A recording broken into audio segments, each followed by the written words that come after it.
Good morning, Pastor Jerry here from Crossroads Church, Cleburne, and it's time once again to meet at the Crossroads.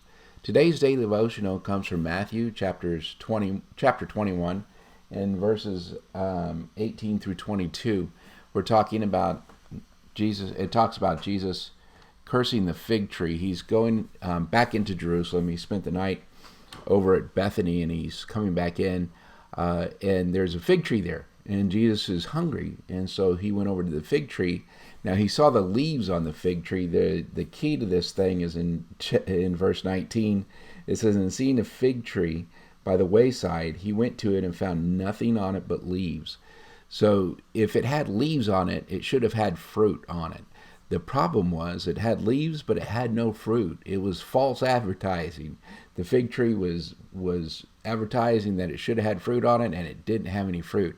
And this is an illustration of the nation of Israel. And it can even be an illustration for believers today. Those who show leaves, they show and act like they're religious or act like they're spiritual. That's what Israel was doing, that they were the nation of God and they were all spiritual and knew the ways and the will of God, and they didn't have any fruit at all. And here in Texas, they call that having all hat and no cattle. So that's what the fig tree was. It had all hat and no cattle. It showed the leaves, but it had no fruit. And so Jesus commanded it that it says, "May no fruit ever come from you again." And the tree withered at once. Now this is incredible because the nation of Israel actually withered just in, historically speaking, a short time after Jesus died, after they wouldn't accept Jesus. By AD 70, it was gone until the last century, until the 1900s, when it came back. So what do we take from this? Don't show leaves and not have fruit. Don't be all hat and no cattle.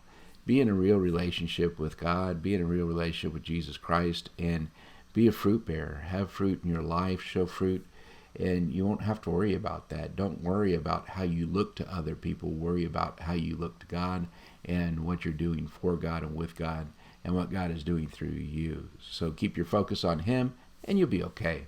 I pray that you have a great day, that you have a godly day. I look forward to being with you again. Remember, I love you, and I'm praying for you each and every day, and I can't wait till we meet again at the Crossroads. May God bless you and keep you until that time.